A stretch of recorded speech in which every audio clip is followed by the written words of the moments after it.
আসসালামাইকুম। আজকে আমরা দ্বিতীয় অধ্যায়ের আরেকটি ক্লাস, যেটা আমাদের 6 নম্বর পর্ব। এর আগে আরও 5টি ক্লাস আমরা আপলোড করেছি। এই পর্বে আমরা আজকে আলোচনা করব ব্লুটুথ ওয়াইফাই এবং ওয়াইম্যাক্স নিয়ে। ব্লুটুথ ওয়াইফাই এবং ওয়াইম্যাক্স এই অধ্যায় থেকে খুবই গুরুত্বপূর্ণ এই তিনটে টপিক, খুবই গুরুত্বপূর্ণ তিনটে টপিক। এবং আজকে আমি বলে দিব কীভাবে প্রশ্ন সহ আসে, সব কিছু বলে দিব এই তিনটে টপিক থেকে। সো আগে বর্ণনাগুলোর জন্য তোমরা এখান থেকে একটা স্ক্রিনশট তুলে নিতে পারো। এখানে মোটামুটি ব্লুটুথ, ওয়াইফাই এবং ওয়াইম্যাক্সের সুন্দর করে বর্ণনা দেওয়া আছে পয়েন্ট আকারে। সো সবার প্রথম যদি আমি যাই ব্লুটুথে তোমার সহজে মনে রাখবা, ব্লুটুথ কম দূরত্বে ডাটা পাঠাতে ব্যবহৃত হয়, ওয়াইফাই তার থেকে বেশি দূরত্বে ডাটা পাঠাতে ব্যবহৃত হয়, এবং ওয়াইম্যাক্স আরও বেশি দূরত্বে ডাটা পাঠাতে ব্যবহৃত হয়। ব্লুটুথে মূলত আমরা সবাই ব্লুটুথ জানি, ব্লুটুথ ব্যবহার করছে আমাদের ফোনে, আমাদের পিসিতে, আমাদের ল্যাপটপে ব্লুটুথ আমরা সবাই ব্যবহার করছি, ডাটা ট্রান্সফার করি।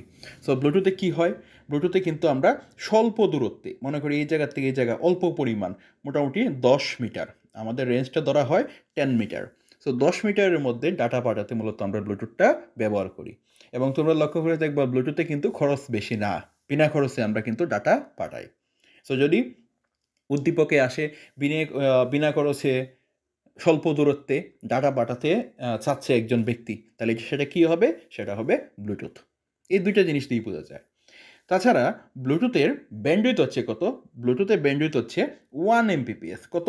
1 Mbps। 1 Mbps মানে কি, সে প্রতি সেকেন্ডে 1 MB করে ডাটা, প্রতি সেকেন্ডে 1 MB করে ডাটা কি করে প্রেরক থেকে প্রাপকে স্থানান্তর করতে পারে, প্রতি সেকেন্ডে 1 MB করে ডাটা প্রেরক থেকে প্রাপকে স্থানান্তর করতে পারে। তাছাড়া এখানে আরেকটা পয়েন্ট আছে, 6 নম্বর পয়েন্ট। আমি সবগুলো পয়েন্ট নিয়ে বেশি একটা আলোচনা করবো না, কারণ এগুলো অনেকগুলোই মুখস্থ করার জিনিস, কিন্তু যেগুলো গুরুত্বপূর্ণ অবজেক্টিভের জন্য এবং উদ্দীপক ধরতে তোমাকে সাহায্য করবে যে পয়েন্টগুলো, ওইগুলো নিয়ে আমি শুধু আলোচনা করব। ঠিক আছে?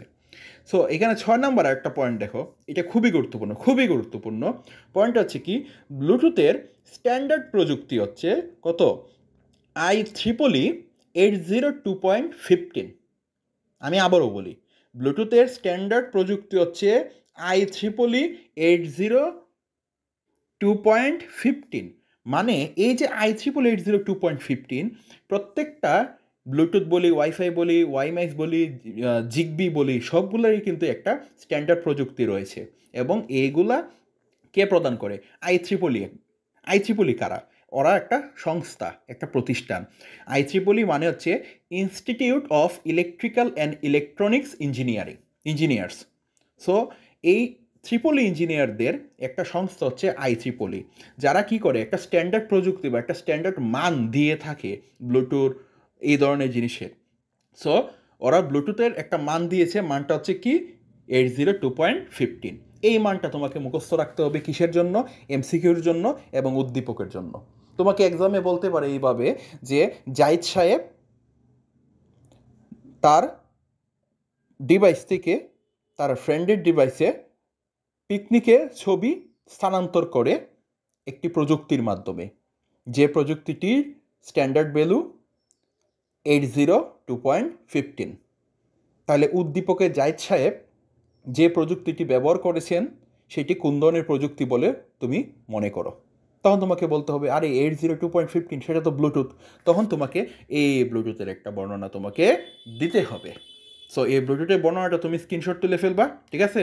এবং ব্লুটুথ আবিষ্কার করছে কে, মানে কত সালে আবিষ্কার হয়েছে? 1994 সালে। কোন কোম্পানি? এরিকসন একটা কোম্পানি ছিল, ওরা কিন্তু মোবাইল ফোনও বানাতো, ঠিক আছে, অনেক আগে।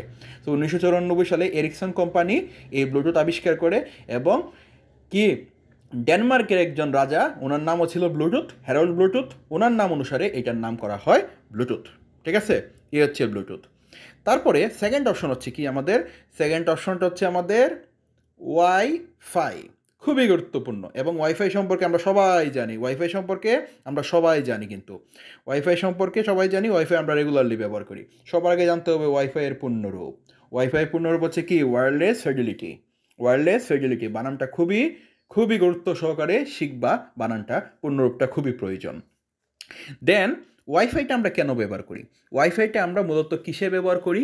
একটা ভবনে, একটা বিল্ডিং, ঠিক আছে, কিংবা একটা নির্দিষ্ট ক্যাম্পাসে ডাটা স্থানান্তর করতে বা কানেক্ট করতে আমরা মূলত ওয়াইফাই ব্যবহার করি।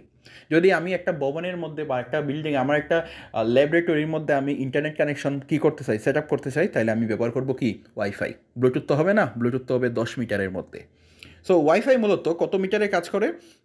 ওয়াইফাই বাবা কাজ করে 500 মিটার পর্যন্ত। কত মিটার পর্যন্ত? 500 মিটার পর্যন্ত ওয়াইফাই কাজ করে। 500 মিটার পর্যন্ত ওয়াইফাই কাজ করতে পারে, অনেক সময় একটু বেশিও কাজ করে, এখানে সব কিছু আপডেট হয় প্রতিনিয়ত। তো তোমরা বলতে পারবো 500 মিটার বা 1 কিলোমিটার বললেও কিন্তু সেটা ভুল হবে না। তাছাড়া ওয়াইফাই আমরা সাধারণত কী করি? ল্যান নেটওয়ার্ক বা ল্যান স্থাপন করতে ব্যবহার করি। এখন প্রশ্ন আসতে পারে, স্যার ল্যান কি? ল্যান হচ্ছে লোকাল এরিয়া নেটওয়ার্ক। আমরা আরও পরবর্তী ক্লাসে আমরা ল্যান, ম্যান, ক্যান এগুলো সম্পর্কে আমরা আলোচনা করব। সো তোমরা জেনে রাখো, ল্যান স্থাপন করতে মূলত, ল্যান মানে হচ্ছে একটা বিল্ডিং বা একটা ভবনকে কেন্দ্র করে যে নেটওয়ার্ক গড়ে উঠে সেটাকে আমরা বলি ল্যান, লোকাল এরিয়া নেটওয়ার্ক। এই লোকাল এরিয়া নেটওয়ার্ক স্থাপন করতে মূলত আমরা ব্যবহার করি ওয়াইফাই। তাছাড়া এখানে দেওয়া আছে সবচেয়ে ইম্পর্টেন্ট যে জিনিসগুলো জানতে হবে, সেখানে হচ্ছে 6 নাম্বার পয়েন্টটা দেখো তোমরা। ওয়াইফাইয়ের একটা স্ট্যান্ডার্ড ভ্যালু আছে, ওই সেমভাবে ব্লুটুথের মতো। ওয়াইফাই স্ট্যান্ডার্ড ভ্যালুটা কত? IEEE 802.11, IEEE 802.11। আর ব্লুটুথের কত ছিল? 15, 802.15। এটা হচ্ছে 802.11, এটাও মনে রাখতে হবে। তাছাড়া ওয়াইফাইয়ের ব্যান্ডউইথ কত? ওয়াইফাইয়ের ব্যান্ডউইথ হচ্ছে 10 Mbps থেকে, ঠিক আছে, 10 Mbps থেকে 20 Mbps পর্যন্ত হয়, ঠিক আছে। আপডেট আসতেই পারে, এগুলোর জন্য তোমার কোনো দিন ভুল ধরবে না, থিওরিটিক্যাল কোয়েশনে কোনো দিন ভুল ধরবে না তোমার। সো 10, 15, 20 Mbps বলতে পার, কোনো সমস্যা নাই। মানে প্রতি সেকেন্ডে ওয়াইফাই 10 MB করে ডাটা স্থানান্তর করতে পারে। সো ওয়াইফাইটা আমরা কেন ব্যবহার করি? ব্লুটুথ ব্যবহার করি স্বল্প দূরত্বে ডাটা পাঠানোর জন্য। ব্লুটুথটা হচ্ছে পার্সোনাল নেটওয়ার্কের জন্য, মানে তুমি টু আমি, মানে ইউ টু মি, এই টাইপের নেটওয়ার্কের জন্য ব্যবহার করা হয়। আর ওয়াইফাইটা ব্যবহার করি আমরা একটা ভবন বা বিল্ডিংয়ের মধ্যে, একটা নেটওয়ার্ক, একটা ল্যাবরেটরি, একটা ল্যাবে, ঠিক আছে, একটা পাঠাগারে, একটা সায়েন্স বিল্ডিংয়ে নেটওয়ার্ক স্থাপনের জন্য মূলত ব্যবহৃত হয় কি? ওয়াইফাই। দেন আমাদের পয়েন্ট আসে কোনটা? আমাদের পয়েন্ট আসে ওয়াইম্যাক্স। ওয়াইম্যাক্সের বেলায় কী হয় দেখো তো। ওয়াইম্যাক্সের আগে পূর্ণরূপটা জানতে হবে। ওয়াইম্যাক্সের পূর্ণরূপটা কিন্তু একটু বড়, ঠিক আছে, এটা একটু মনে রাখবা, খুব বানানটা খুব ভালো করে দেখবা। ওয়াইম্যাক্সের পূর্ণরূপটা কি? World wide interoperability for microwave access. World wide interoperability for microwave access, ঠিক আছে, এ হচ্ছে তার পূর্ণরূপ। এখন আমি সবার প্রথমেই ক্লাসে বলছিলাম যে ব্লুটুথ স্বল্প দূরত্বে, ওয়াইফাই তার থেকে একটু বেশি দূরত্বে, আর ওয়াইম্যাক্স আরও বেশি দূরত্বে। তার মানে ওয়াইম্যাক্সটা আমরা ব্যবহার করি মূলত দুর্গম এরিয়া, প্রত্যন্ত অঞ্চল বা দূর দূরান্তে ডাটা স্থানান্তর করতে ওয়াইম্যাক্সটা ব্যবহৃত হয়। তাছাড়া ওয়াইম্যাক্স সাধারণত 60 থেকে 100 কিলোমিটার পর্যন্ত কাজ করতে পারে। 60 থেকে 100 কিলোমিটার পর্যন্ত কাজ করতে পারে, প্রায় 100 কিলোমিটার পর্যন্ত কাজ করে। তার মানে বুঝছো, এখান থেকে কিন্তু 100 কিলোমিটার অনেক দূর। এখান থেকে 100 কিলোমিটার পর্যন্ত এই ওয়াইফাইটা দিয়ে আমরা ডাটা স্থানান্তর করতে পারবো। তাছাড়া ওয়াইফাইয়ের সাহায্যে আমরা ক্যান বা ম্যান নেটওয়ার্ক স্থাপন করতে পারি। ওয়াইম্যাক্স দ্বারা আমরা ক্যান এবং ম্যান নেটওয়ার্ক স্থাপন করতে পারি। স্যার কি বলছিলাম, ওয়াইফাই দ্বারা আমরা কোন নেটওয়ার্ক স্থাপন করি? Wifi, LAN, local area network. কিন্তু ওয়াইম্যাক্স দ্বারা আমরা স্থাপন করি ম্যান অথবা ক্যান। ম্যান মানে কি? মেট্রোপলিটন, মানে প্রায় একটা শহরকে আমরা কি কানেক্টেড করতে পারি একটা ওয়াইম্যাক্সের সাহায্যে। দেন ওয়াইম্যাক্সের কি দুইটা অংশ আছে, একটা হচ্ছে রিসিভার এবং একটা হচ্ছে বেস স্টেশন। এগুলো বর্ণনার জন্য তোমার লাগবে, এবং এখানের মধ্যে জানতে হবে তার স্ট্যান্ডার্ড ভ্যালু কত। তার স্ট্যান্ডার্ড ভ্যালু হচ্ছে 802.16 এবং স্টার ব্যান্ডউইথ কত? তার ব্যান্ডউইথ হচ্ছে 80 Mbps। তার ব্যান্ডউইথ হচ্ছে কত? 80 Mbps। সো তোমাকে এই তিনটার বর্ণনা শিখতে হবে খুব ভালো করে। এখন উদ্দীপক কীভাবে আসবে একটু আমি বলি, শুনো। মনে করো তোমাকে বলল যে প্রিন্সিপাল স্যার, মানে অধ্যক্ষ স্যার, তোমার কলেজে মনে করো তোমার কলেজে 3টি ভবন রয়েছে। একটি সায়েন্স ভবন, একটি মানবিক ভবন এবং আরেকটি মনে করো ব্যবসায় শিক্ষা ভবন। 3টি আলাদা ভবন রয়েছে। সো 3টি ভবনে আলাদা নেটওয়ার্ক ব্যবস্থা রয়েছে। কথাটা বুঝো, তিনটি ভবনে কিন্তু আলাদা নেটওয়ার্ক ব্যবস্থা রয়েছে। তো তিনটি ভবনে যে আলাদা নেটওয়ার্ক ব্যবস্থা রয়েছে তার মানে এটা কোন ধরনের নেটওয়ার্ক? ল্যান। কারণ স্যার বলছি ভবনের মধ্যে যদি নেটওয়ার্ক থাকে শুধু ভবনে সেটা হচ্ছে ল্যান। তো তিনটা ভবনে তিনটা আলাদা ল্যান রয়েছে। আর ল্যান স্থাপন করা হয়েছে কার সাহায্যে? ওয়াইফাইয়ের সাহায্যে। কার সাহায্যে স্থাপন করা হয়েছে? ওয়াইফাইয়ের সাহায্যে স্থাপন করা হয়েছে। এই ওয়াইফাই। Okay fine. এখন অধ্যক্ষ স্যার কী চান? অধ্যক্ষ স্যার চান যে এই তিনটি ভবনকে আলাদা নেটওয়ার্কে না রেখে একই নেটওয়ার্কভুক্ত করতে।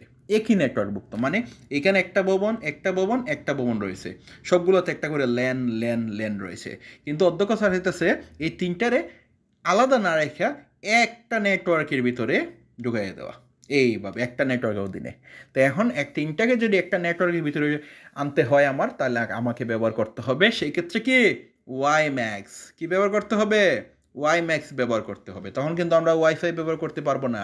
ওয়াইফাই ব্যবহার করব শুধুমাত্র এই বিল্ডিংগুলোতে, কিন্তু তিনটাকে কানেক্টিং করতে ব্যবহার করতে হবে ওয়াই ম্যাক্স। আর এটা নেটওয়ার্কটা কী হবে? ম্যান নেটওয়ার্ক, ম্যান বা ক্যান। সো এগুলো যখন আমরা নেটওয়ার্ক নিয়ে আলোচনা করবো তখন এমনিতেই বুঝবো কোন ধরনের নেটওয়ার্ক ব্যবহার করতে হবে, ঠিক আছে? সো আপাতত তোমরা এই তিনটার বর্ণনা শিখবা, ব্লুটুথ, ওয়াইফাই, ওয়াইম্যাক্স, ঠিক আছে? তো ভালো থাকবা, সুস্থ থাকবা। নেক্সট ক্লাসে আবার নতুন একটা টপিক নিয়ে আসতেছি আমরা।